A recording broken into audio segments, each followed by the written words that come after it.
membahas tentang topik dan jadi sumber konflik yang menarik, yaitu harta gono ini. Kita akan menggali bagaimana berbagai sudut pandang adat Indonesia dan mengatur bersama. Kita langsung masuk ke pertanyaan pertama ya. Idam, dalam konteks adat Bali, bagaimana sih pandangan masyarakat adat terhadap harta gono ini? Tentang hukum adat Bali dan apa yang saya sudah dapat, konsep harta bersama itu dikenal, tapi tidak selalu dipahami sama seperti dalam hukum nasional. Sistemnya tuh bentuknya cenderung patrilineal. Jadi dalam banyak kasus harta dianggap milik suami. Namun seiring perkembangan zaman, keluarga-keluarga mulai menyadari pentingnya keadilan dalam pembagian harta, apalagi kalau ada perceraian. Nah, saya juga pernah menemui kasus di Denpasar, keluarga istri memperjuangkan hak atas usaha yang dibangun bersama, tapi keluarga suami menolaknya dengan alasan adat. Untungnya diselesaikan di pengadilan negeri dan hakim memberikan keputusan yang adil. Hukum adat harus terus beradaptasi agar mencerminkan keadilan dalam keluarga. Menarik ya. Kalau di Jawa bagaimana, Pak? Baik, maksudnya ini catatan saya, kalau di Jawa, khususnya masyarakat Jawa tradisional, harta gono ini cukup dikenal dan diakui, tapi dalam praktiknya masih ada pengaruh kuat dan dari struktur patriarki sehingga posisi perempuan sering lemah. Padahal kontribusi perempuan di dalam rumah tangga sama pentingnya, sayangnya penyelesaian di luar keluarga seringkali tidak adil bagi perempuan. Saya pernah menangani kasus, saya pernah mendampingi seorang perempuan di Yogyakarta setelah bercerai. Dia tidak mendapat bagian karena rumah atas nama suami, karena rumahnya atas nama suami. Padahal dia yang mengelola keuangan dan merawat rumah. Di desa masyarakat bilang itu bukan hakmu. Ini menunjukkan pentingnya pendidikan itu bagi masyarakat Pasokti. Begitu. Oh, begitu jadinya. Coba bagaimana tentang pandangan Bapak Rian sebagai ahli hukum perdata terhadap fenomena ini? Baik, Mas Oki. Jadi secara hukum nasional, hukum perkawinan dan KUA perdata menyatakan bahwa harta yang diperbolehkan selama perkawinan adalah milik bersama, kecuali ada perjanjian kawin.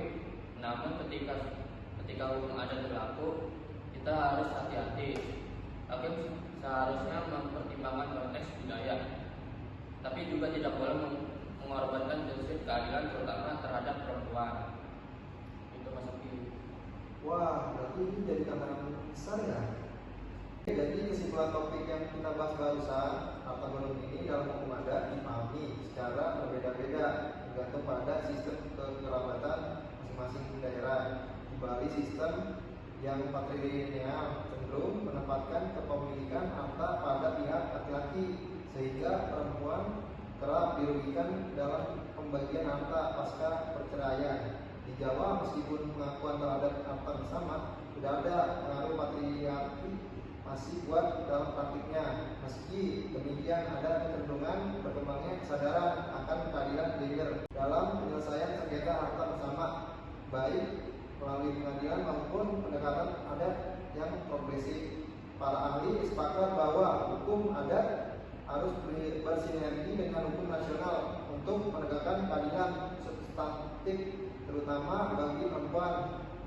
Terima kasih banyak Idam, Pak Ahmad, dan Bapak Rian. Semoga obrolan ini bermanfaat dan membuka pikiran kita semua. Sampai jumpa di episode selanjutnya. Bye bye. Contoh kasus harta gono gini yaitu Pak Slamet dan Bu Sri menikah tahun 2002 secara adat Jawa di Solo dan dicatatkan di KUA. Selama 18 tahun pernikahan mereka menjalankan usaha batik bersama. Dari hasil kerja keras mereka terkumpul beberapa harta, rumah di Solo atas nama Pak Slamet, mobil pribadi, toko batik dan memiliki tabungan usaha sebesar 400 juta. Pada tahun 2020 mereka bercerai karena perselisihan rumah tangga. Setelah perceraian timbul sengketa karena Pak Slamet mengklaim sebagian besar harta adalah miliknya karena atas namanya. Dalam adat Jawa dikenal prinsip kebersamaan dalam rumah tangga. suami, kepala keluarga, memang dianggap penanggung jawab utama. Namun istri yang ikut mendukung usaha dan rumah tangga tetap dianggap berkontribusi, maka harta selama pernikahan dianggap milik bersama, kecuali ada perjanjian pisah harta.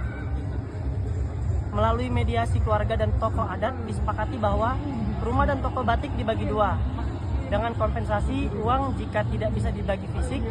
Mobil diberikan ke Bu Sri sebagai bagian hak tabungan usaha dibagi 50-50.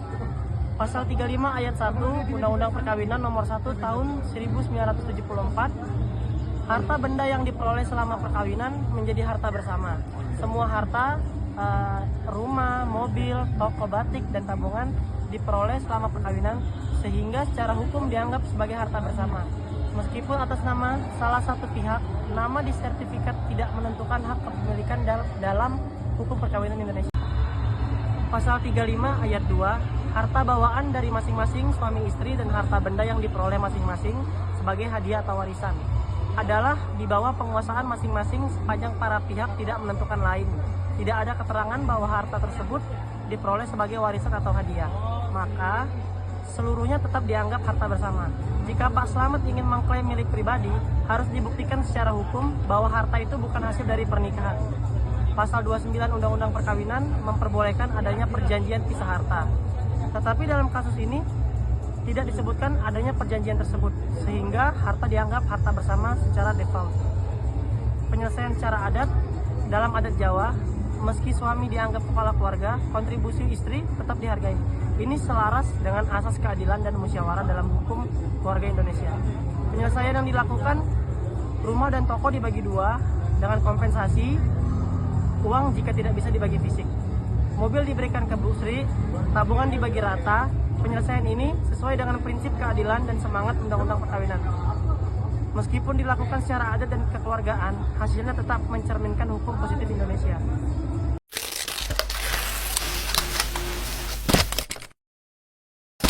Kembali lagi di Orang Mendengar Anda bersama saya host hari ini Anwar. Di sini kita akan membicarakan materi atau topik yang sangat relevan nih teman-teman semua nih. Karena ini sering terjadi di masyarakat kita. Topiknya itu nafkah anak setelah orang tuanya bercerai. Di sini pertanyaan-pertanyaan tuh siapa sih yang bertanggung jawab? Bagaimana pelaksanaannya di lapangan? Dan bagaimana perlindungan hukum bagi si anak? Bersama saya hari ini sudah hadir 3 narasumber kita nih yang sangat luar biasa ini. Oke, yang pertama kita akan bertanya ke Mas Oki dulu nih.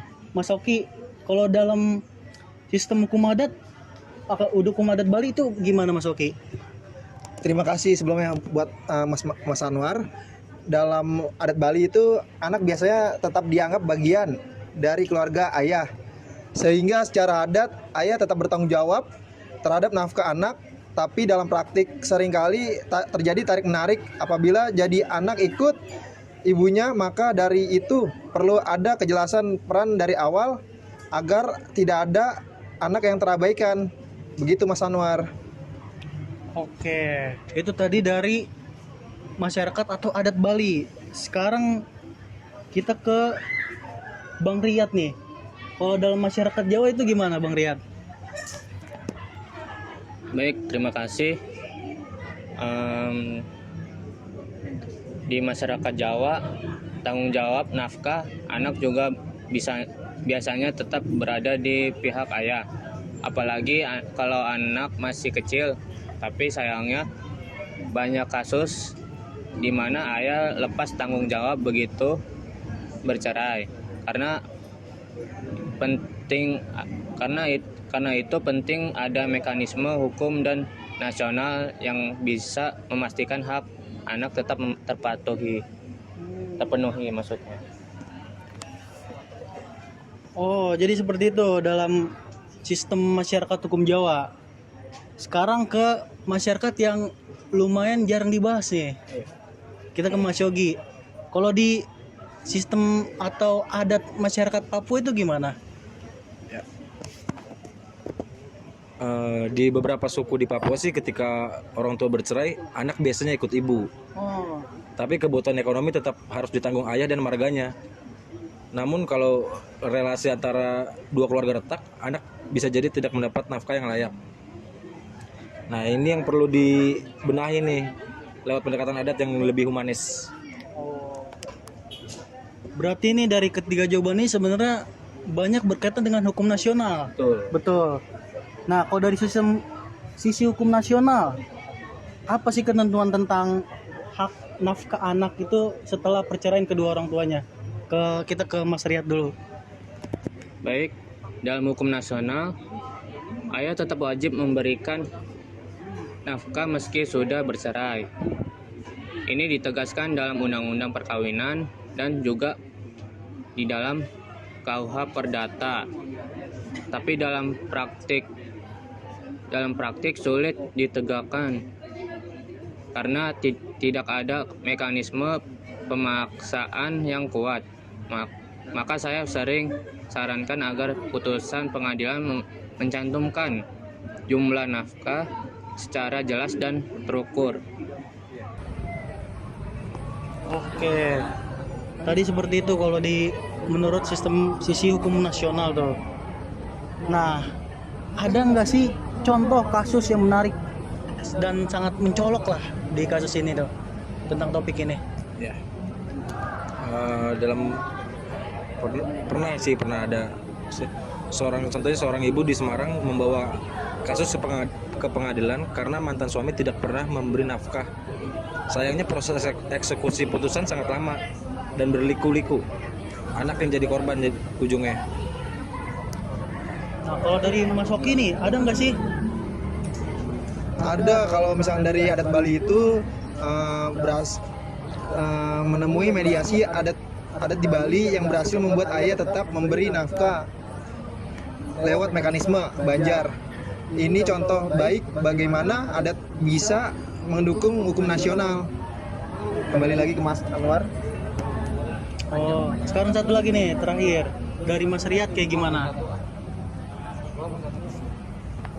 Ada nggak soal kasus yang mencolok tentang topik ini? Baik, pernah. Seorang ibu di Semarang membawa kasus ke pengadilan karena mantan suami tidak pernah memberi nafkah. Sayangnya proses eksekusi putusan sangat lama dan berliku. Anak yang menjadi korban. Gitu, Mas Anwar. Dan tadi kita sudah mendengarkan lah dari tiga narasumber ini terkait dalam sistem hukum adat itu seperti apa. Dari tadi ada masyarakat Jawa, Bali, dan juga ada dari Papua gitu. Sekarang sebagai penutup nih, saya mau tanyalah satu kalimat dari masing-masing narasumber. Mungkin dari Bang Yogi dulu.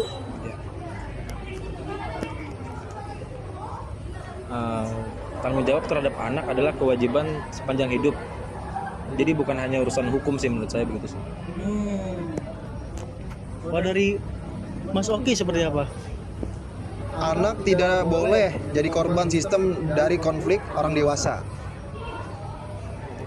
Kalau dari Mas Riyad seperti apa? Kolaborasi seperti itu yang ideal supaya hukum nasional tidak berjalan sendiri tanpa dukungan budaya lokal. Oke. Jadi kalau mungkin kita tarik kesimpulan dalam perspektif adat maupun hukum nasional, tanggung jawab nafkah anak tetap berada pada ayah setelah perceraian, betul? Namun pelaksanaan seringkali menghadapi tantangan, baik karena kurangnya mekanisme hukum yang efektif maupun akibat retaknya hubungan kekeluargaan tersebut. Di berbagai daerah seperti Bali, tadi disebutkan Jawa dan Papua, terdapat inisiatif untuk menggabungkan pendekatan hukum adat dan formal guna memastikan hak anak tidak terabaikan. Betul? Para sumber menekankan bahwa anak tidak boleh menjadi korban konflik antara orang tuanya, dan bahkan tanggung jawab terhadap anak adalah kewajiban moral dan hukum yang berkelanjutan. Oke, terima kasih kepada tiga narasumber yang sudah ada di sini. Ada Bang Yogi, Mas Oki, dan juga Mas Riyad. terima kasih, semoga diskusi ini bisa memperkuat pemahaman kita lah Iya. soal hak anak tersebut setelah perceraian kedua orang tuanya.